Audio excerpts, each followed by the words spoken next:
Yo l'équipe Play Games, c'est Tim, et on se retrouve pour faire la critique de l'épisode 7 de She-Hulk, qui on va pas se mentir, c'est tout simplement la meilleure série du MCU, y a pas de débat à avoir.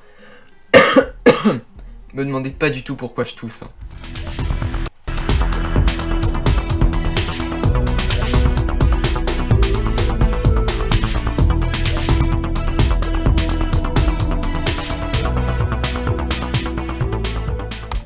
Voilà, bien sûr, pour l'intro, vous vous en doutez, hein, c'était de l'humour. À aucun moment She-Hulk est la meilleure série du MCU. C'est plus, comme je me le répète, la pire, mais voilà. Tout simplement, pourquoi je dis ça? Parce que, en plus de ça, je pense que là on vient d'assister au pire épisode, en plus de ça, de la série. Déjà qu'ils étaient pas forcément incroyables, bah là on touche le fond quoi.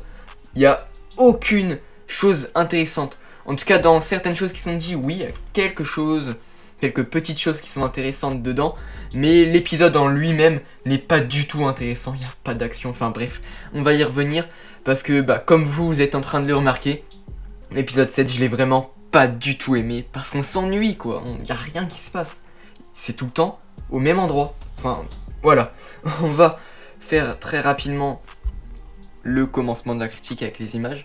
Donc voilà, au début, on a un plan d'entrée que j'ai trouvé très stylé par contre, qui nous apprend que ça se passe plutôt bien avec Josh, en tout cas entre Josh et Jennifer, et que on voit Jennifer, oui, qui est en train de se préparer pour être le plus présentable possible en fait pour ses dates, etc., etc. Et là on a plusieurs plans superposés les uns aux autres, enfin je sais pas si c'est exactement le bon terme, mais en gros tu vois plusieurs Jen qui font plusieurs actions en même temps pour montrer toutes les actions qu'elle fait pour se préparer, mais sans prendre trop de temps et faire une scène séparément par truc. Enfin bref, vous m'avez compris. Et puis de toute façon, cette critique est full spoiler.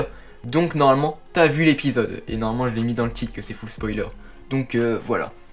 J'ai trouvé ça plutôt stylé. L'idée était pas mal. Voilà, on apprend qu'elle est accro à Josh, hein, même si le téléphone ne répond plus. Et on va voir que... on va voir pourquoi en tout cas, juste après, parce qu'il y a une chose intéressante dans l'épisode, on va en parler à la fin, voilà. Ensuite, bon, j'ai passé toute une partie, mais en gros, l'inhibiteur de l'abomination a marché, ou cesse de fonctionner plutôt, et du coup il doit aller voir, et voilà, on a tout, je vous passe tous les détails, de toute façon vous avez vu l'épisode, mais voilà, on a tout un dialogue avec Emil Blonsky et tout, et aussi on revient après sur le fait qu'il n'y a pas de connexion là où elle est. Et on est d'accord. Alors l'idée bien sûr qu'elle est bonne également de mettre nos services au-dessus de du petit téléphone de Jennifer qui est en train de en tout cas d'essayer de capter de la connexion. Et moi, le montage pour insérer ce nos services, bien sûr, je ferais mieux d'un côté de rien dire parce que je ferais jamais mieux, mais j'ai eu l'impression d'être sur le montage d'une vidéo YouTube. En fait, le montage pour rajouter ça, ça faisait pas... je sais pas. En tout cas, ça reste que mon avis. Mais je trouve que ça passait pas très bien. Avec le reste des images, quoi. Ça faisait un petit peu bizarre. Alors, comparé à Miss Marvel, où t'as plein de dessins partout. Mais en fait, c'était clairement dans l'univers de la série, pour Miss Marvel. Où t'avais des dessins qui s'intégraient à la réalité et tout. Enfin bref, vous m'avez compris. Et c'était plutôt bien réalisé. Alors là c'est juste un petit no service en haut et je trouve que c'est vraiment pas très beau et que des fois ça fait clairement montage de vidéos YouTube, donc pas forcément pro. Je dis pas forcément parce que il y a beaucoup quand même, en tout cas les gros youtubeurs qui ont des monteurs professionnels pour leurs vidéos et qui font des montages de qualité qui seraient peut-être même meilleurs que celui-là des fois. Mais bon, je vais pas trop m'avancer sur le sujet parce que je suis pas monteur professionnel justement. Et ensuite on a ça. Elle va trouver un petit endroit où il y a de la connexion et c'est tout simplement une espèce de... comment dire, de club avec des gens aux super pouvoirs dirigé par Emil Blonsky, alias l'Abomination. Et voilà. On va pas se mentir que ça ridiculise l'Abomination là. On va en parler juste un petit peu plus tard parce que je voulais juste vous évoquer ce petit personnage qui se considère comme un vampire. Ça a l'air d'en être un, pardon. Voilà, donc petit teasing un petit peu sur Blade, en tout cas juste petit easter egg. Mais voilà, c'est intéressant mais sans plus. Et voilà, je voulais parler de l'Abomination. Moi je trouve qu'elle est clairement ridiculisée. Tout comme la série qui est ridicule en elle-même. C'est le but de la série, j'ai l'impression, vu que c'est une comédie judiciaire. Mais le problème, les comédies, c'est que c'est censé faire rire. Et là, voilà. Et encore plus le mot judiciaire, tac, je me répète. L'épisode 7, c'est l'exemple typique. À aucun moment, tu parles de justice dans l'épisode. Bon, t'as quand même Jennifer qui doit aller voir Emil Blonsky parce qu'en gros, il fallait pas qu'il se retransforme. Mais c'est un minuscule lien et ça se voit pas trop. Il y a juste aussi un moment où elle est dans son bureau, mais la scène dure quoi? Maximum 15 secondes. Peut-être que j'abuse un petit peu, mais voilà. En gros, à aucun moment on parle de justice dans cet épisode, qui est le plus ennuyeux de la série. Et voilà, l'abomination elle est ridiculisée. Hein. Quand tu la compares à l'abomination de l'incroyable Hulk, le film de 2008, où elle était bien vénère et tout, là déjà il se transforme même plus. Est-ce qu'on va le revoir dans le futur du MCU? Est-ce qu'il se transformera? Je sais même pas. J'avoue que j'ai ultra peur. Et là, bah, il est totalement gentil. On dirait juste un vieux, vraiment, une vieille personne, un vieux super-héros en fait, à la retraite. Ou plutôt un vieux super méchant, à la retraite, qui fait plus rien et que du coup, bah, pour passer le temps, il gère un petit peu un club de super-héros. Enfin, de gens aux super-pouvoirs. Voilà, l'abomination, elle est clairement tournée au ridicule maintenant. Donc je suis pas tellement fan de ça et... Voilà. Ça c'est un point positif. Enfin, un point positif dans le message qui veut être passé, pardon. Mais le reste après, c'est ennuyant. On est d'accord, en fait tout l'épisode quasiment c'est... Bah... tous ces personnages qui sont en train de parler en cercle de leurs petits problèmes, Jennifer qui parle de Josh et tout, enfin voilà. Mais le message peut être un petit peu caché, mais en tout cas, je l'ai interprété comme ça, avec un petit peu le super-héros de... Enfin, le mec au super-pouvoir plutôt, vu que c'est pas un super-héros, mais je parle de Porcupine ou un truc comme ça, et surtout le discours de Jennifer en tant que Miss Hulk, et qu'il faut rester qui on est, parce qu'en gros, elle parle qu'il y a plein de mecs qui l'aimaient en tant que Miss Hulk, mais pas en Jennifer, et... Bah là, elle était contente qu'elle soit en tant que Jennifer et ça la soulage en fait. C'est un petit peu pour dire, il faut pas essayer de se créer une personnalité quoi et ne pas être bien dedans.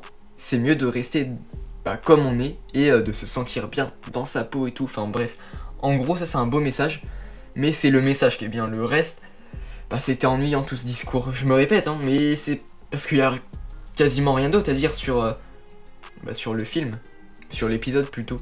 Pardon. Et ensuite on a une petite fin, voilà, où on apprend que Josh, après qu'il ait fait les... Voilà, on va pas trop en parler. Après qu'il ait dormi chez Jennifer, voilà, il est en fait allié à Hulk King et toute l'organisation qui veut la tuer.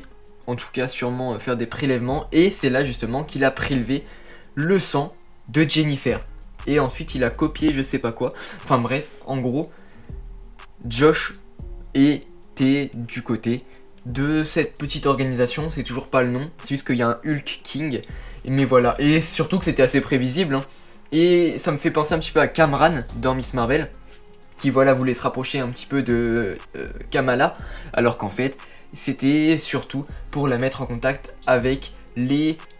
je me rappelle même plus, les jeans, voilà, enfin tout, là c'est un petit peu pareil, mais c'est limite pire parce que là c'est vraiment un méchant entièrement de Josh, en tout cas j'ai l'impression, parce que Kamran après il se rachète un petit peu dans Miss Marvel, mais là, Josh ça a l'air vraiment d'être un gros méchant, enfin un gros, juste un méchant normal parce qu'il est pas du tout de trucs ultra intéressants pour tuer par exemple Jennifer, même s'il a pris son sang, mais on va voir ce qui va se passer. Il reste plus que 2 épisodes, j'ai hâte que ça se finisse parce que c'est pas incroyable cette série, on va pas se mentir.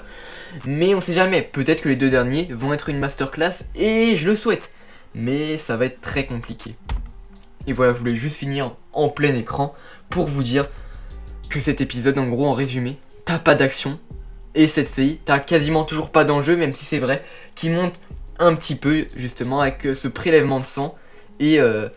c'est vrai, tous ces petits épisodes qui commencent à se lier les uns les autres. Ça c'est un petit point positif parce que par exemple le dernier épisode c'est lié avec l'épisode, cet épisode là. On a également eu avec l'autre épisode où on a les mecs, le groupe de mecs un petit peu qui veulent attaquer Miss Hulk. Enfin voilà, en gros les épisodes se lient un tout petit peu plus. Daredevil va bientôt arriver j'espère. Soit dans le prochain épisode, soit dans le dernier.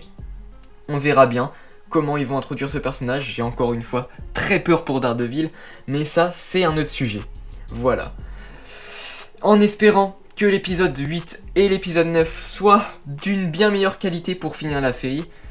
Si t'as aimé cette vidéo, n'hésite pas à la liker, la commenter, la partager et t'abonner si ce n'est pas encore fait. N'hésite pas non plus à nous suivre sur nos différents réseaux sociaux, lien en description. Sur ce, c'était Tim de la chaîne Playgames, la chaîne qui parle de tous les sujets. Et on se dit à la prochaine!